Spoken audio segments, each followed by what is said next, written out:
this is Mackenzie. Hey, this is Owen. Don't forget to like our show and subscribe. This podcast is brought to you by the Love and Kindness Project Foundation. What is one thing that you could do to think, speak, or act kindly today? Go to loveandkindnessproject.org to learn more.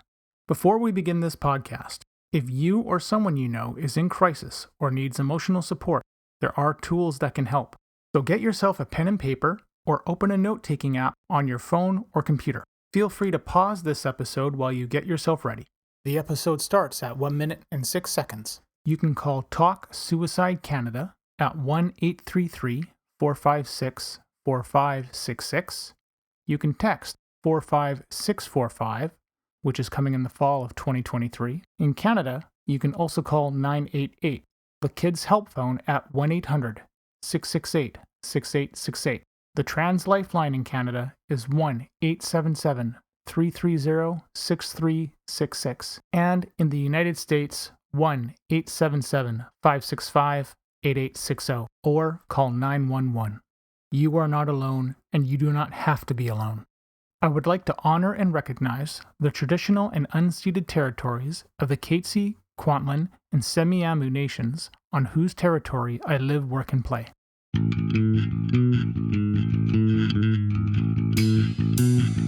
Welcome to We Are the ADHD Family Podcast. This podcast is meant to chronicle our journey with ADHD, autism, and other discoveries along the way. I reach out to advocates, experts, individuals, and other families that want to raise their voices and empower those on their journey. My name is Mark Smeets, and I am passionate about removing barriers for others through creating connections and building on strengths and practical problem solving. I am married to Siobhan, a parent to 2 wonderful kids, and all of us have ADHD. I want you to feel like you have power and hope. And now, into the episode. So the other week I came downstairs and I'd asked the kids to get ready. So I yell from upstairs and I say, "Hey, are you guys dressed?" And both the kids answer yes. Fantastic. So come downstairs and I notice that Owen's in his underwear. He's got socks in his hands and he has no other clothes. And I don't know how he thought, he just turns to me and he goes, "But I have socks on." Like, they're on your hands, son. This is not dressed.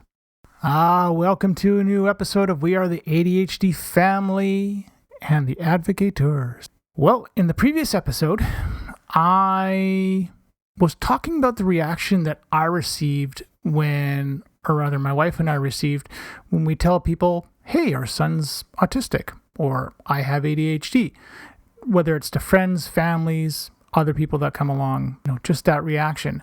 And quite honestly, I'm stunned by the range of responses that I received, or that we've received rather. And I didn't understand why until some self-reflection later on, and now I understand why I was hurt. People just don't know how awesome both of our kids are.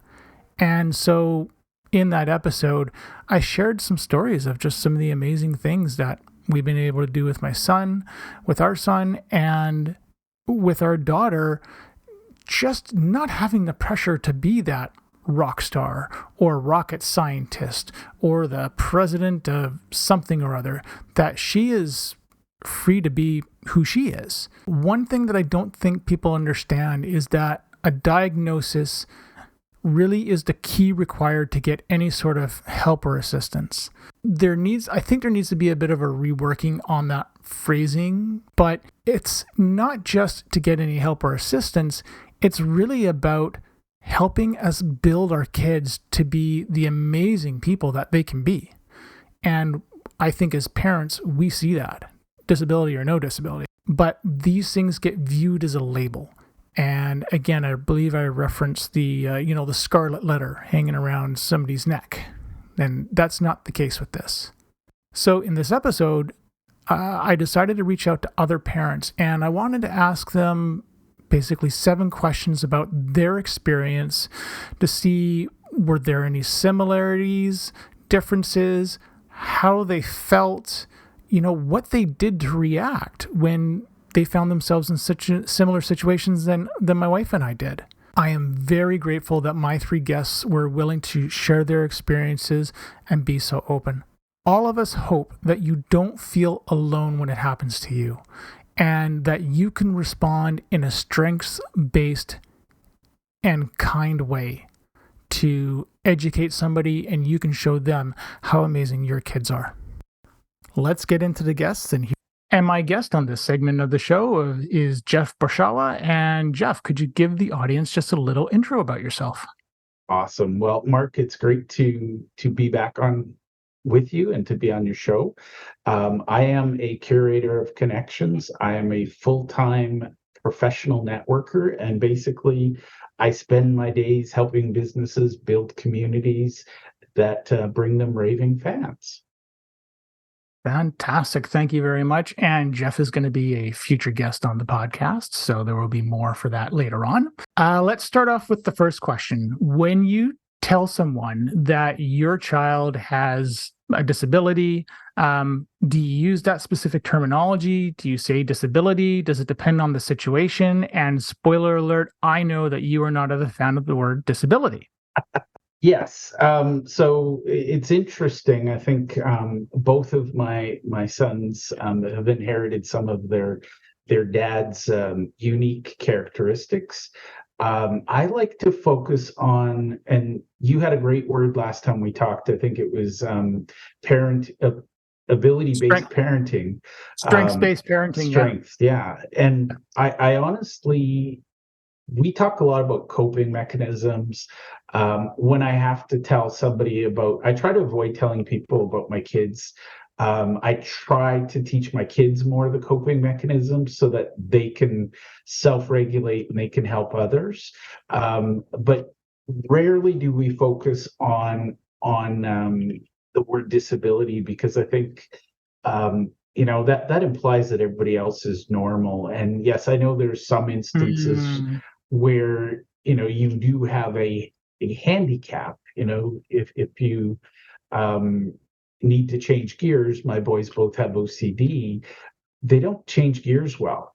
They need, hey, in 10 minutes we're going to do this, or in 15 minutes we're going to do this. Yeah. Don't spring surprises on them, because they don't like it. Yeah.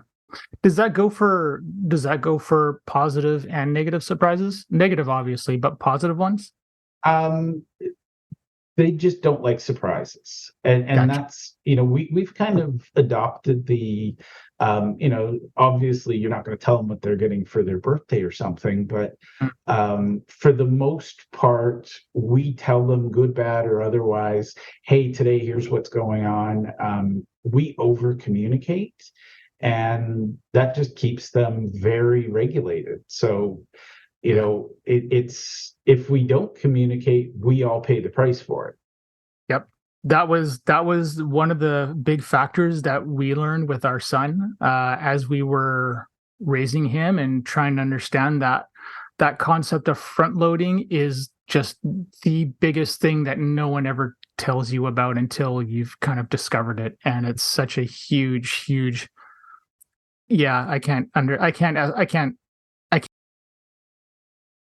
understate or overstate how important that technique actually is.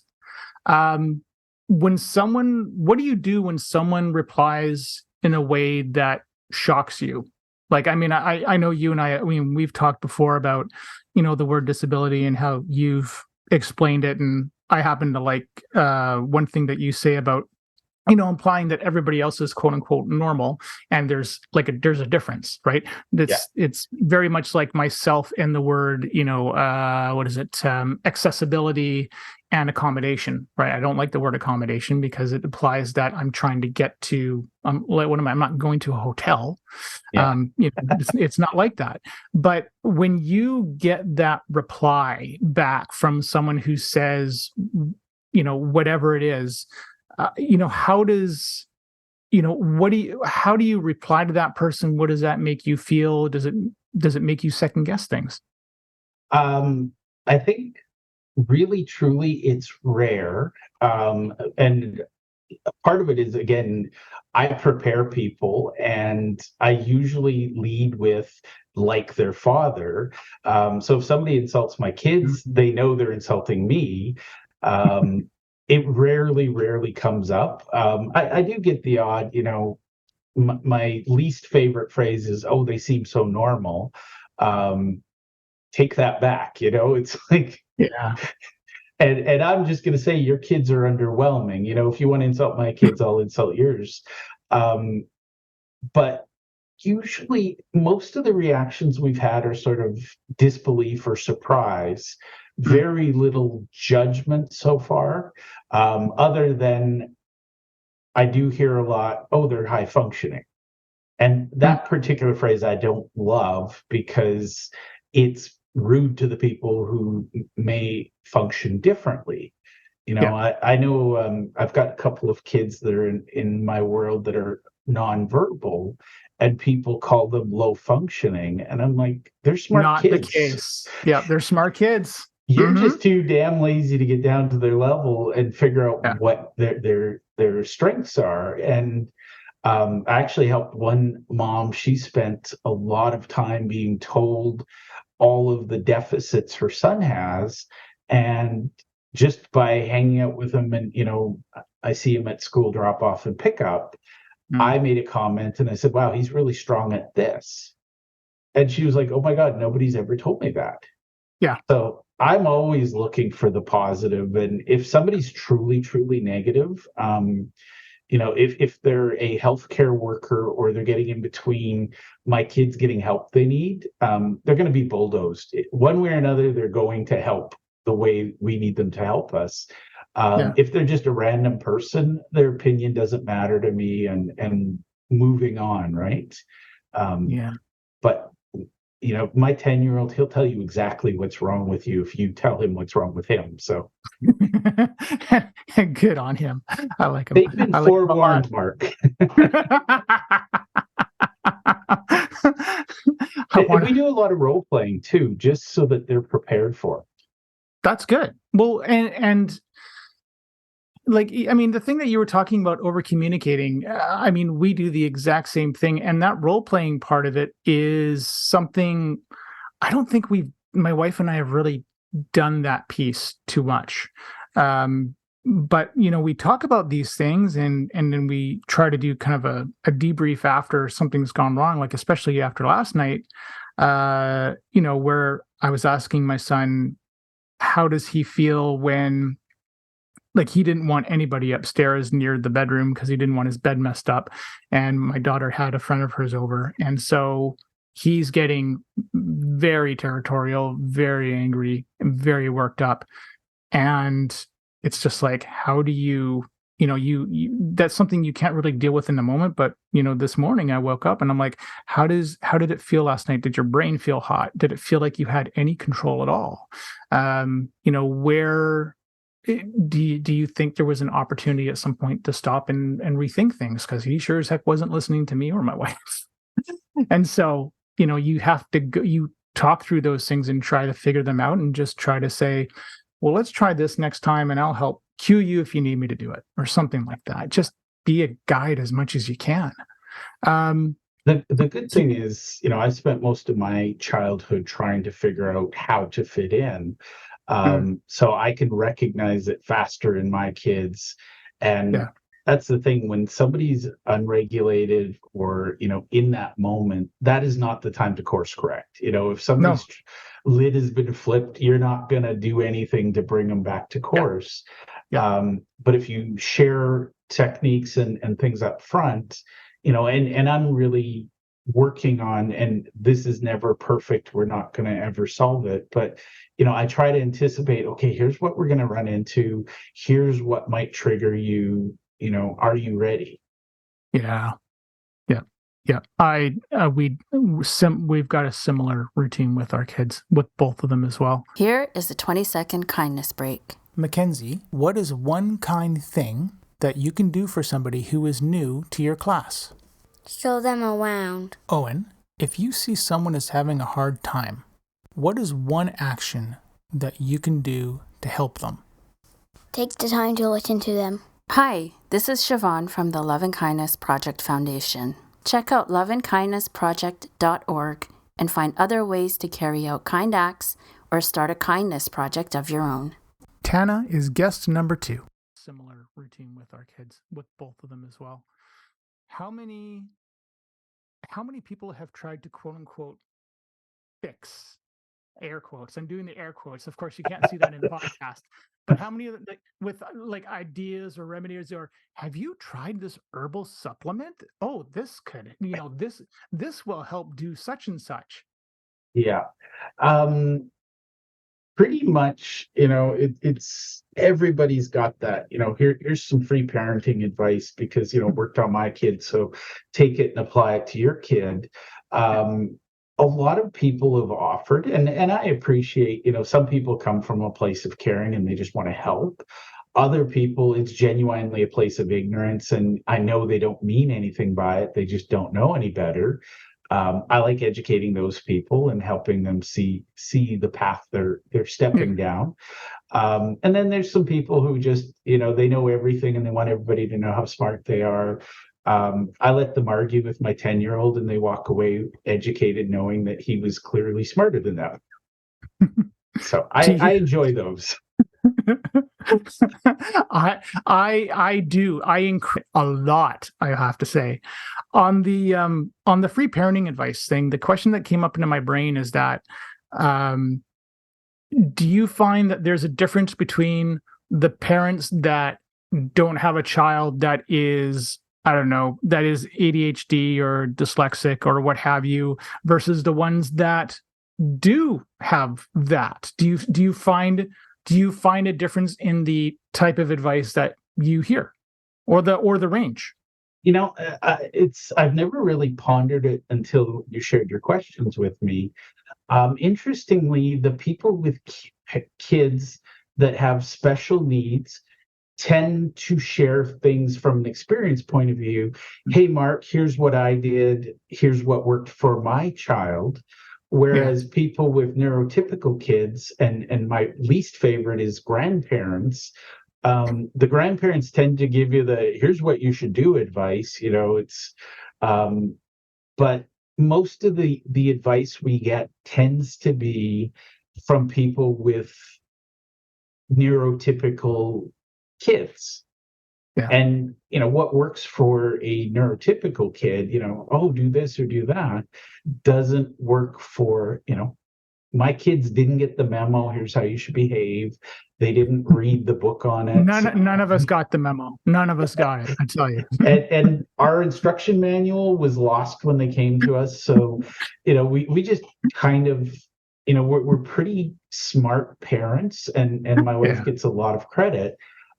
This works, do more of that. That causes screaming, do less of that.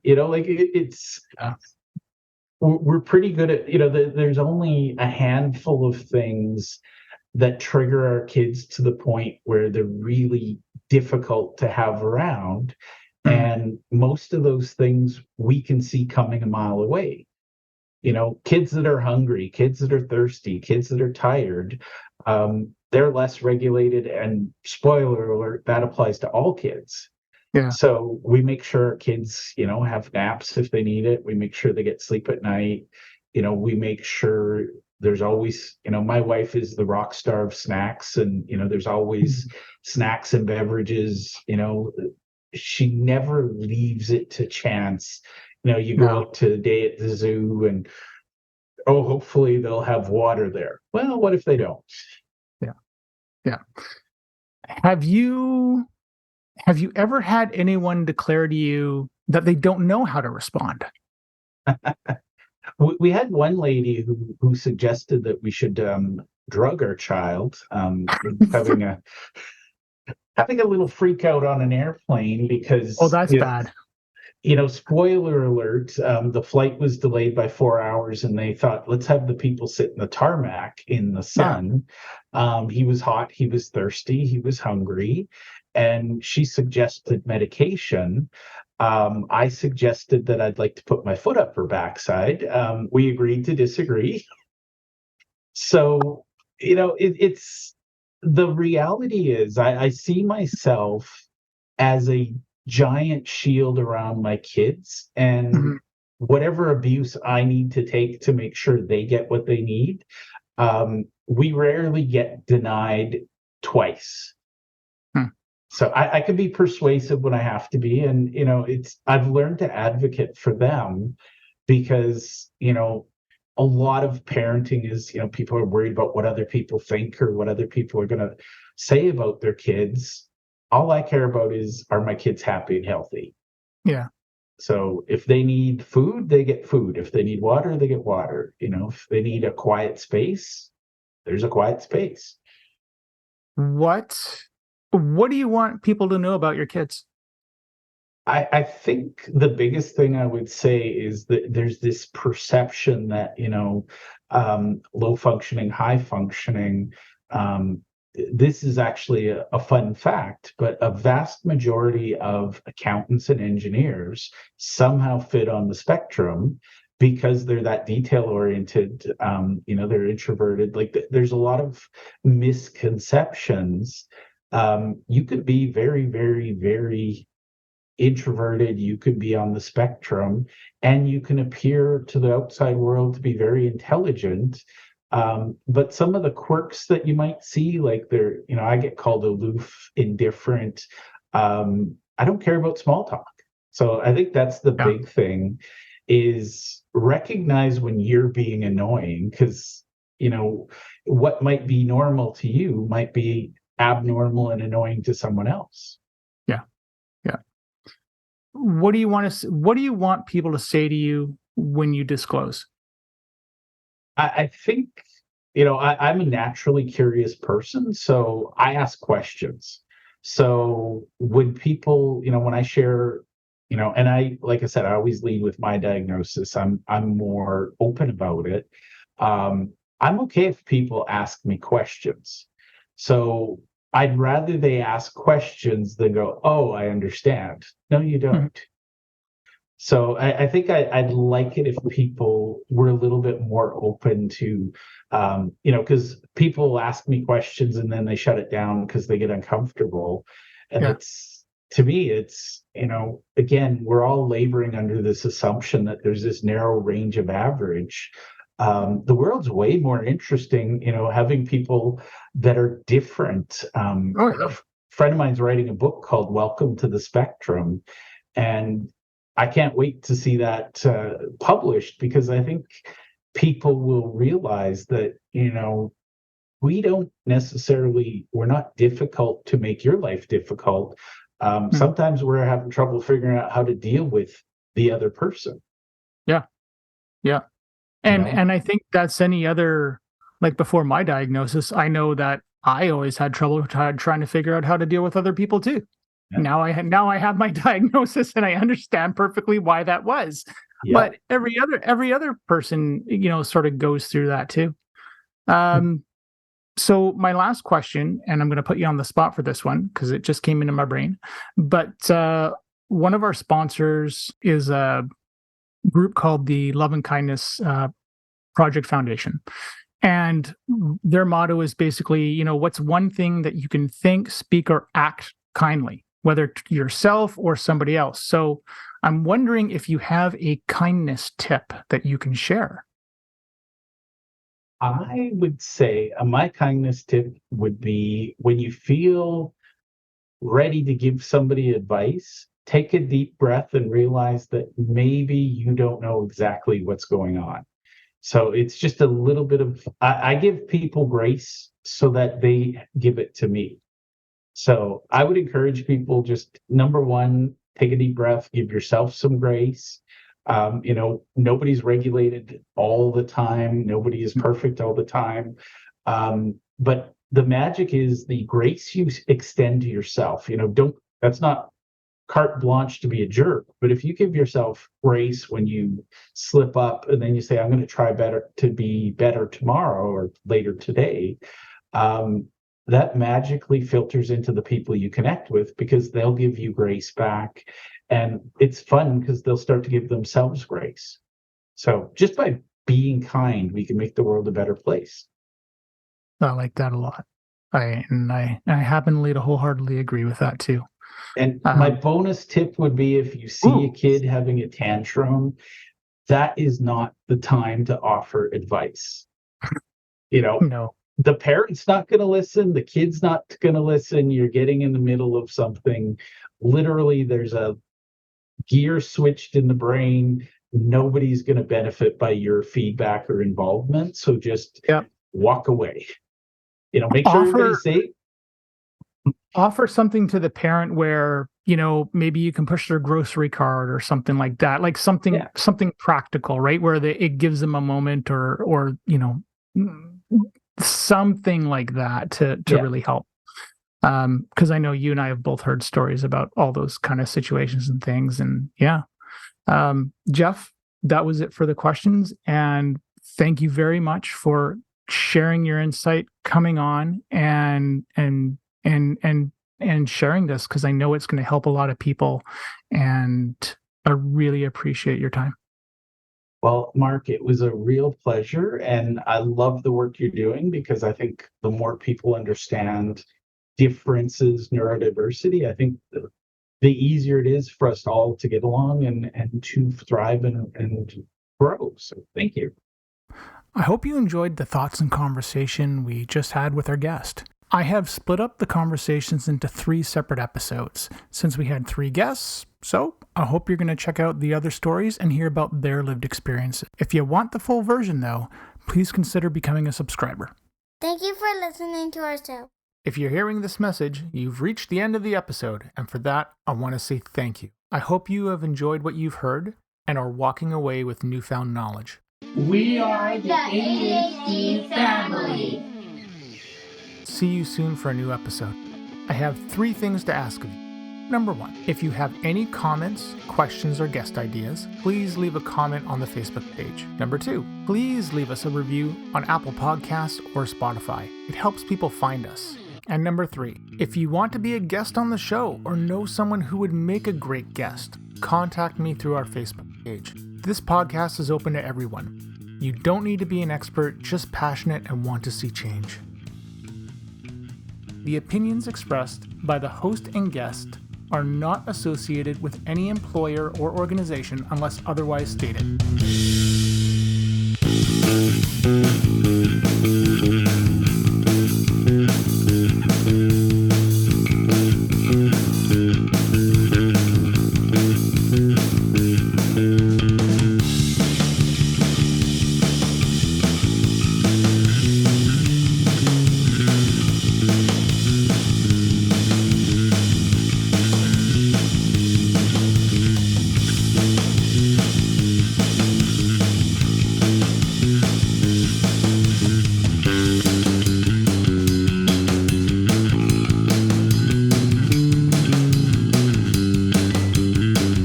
Any medical information on this site and podcast is provided as an information resource only and is not to be used or relied on for any diagnostic or treatment purposes. This information does not create any patient-physician relationship and should not be used as a substitute for a professional diagnosis and treatment. Please consult your healthcare provider before making any healthcare decisions or guidance about a specific medical condition. The show, host, and its guests expressly disclaim responsibility and shall have no liability for any damages, loss, injury, or liability whatsoever suffered as a result of your reliance on the information contained in this site or show. By visiting this site and listening to this show, you agree to the terms and conditions, which may from time to time change or be supplemented by the show host.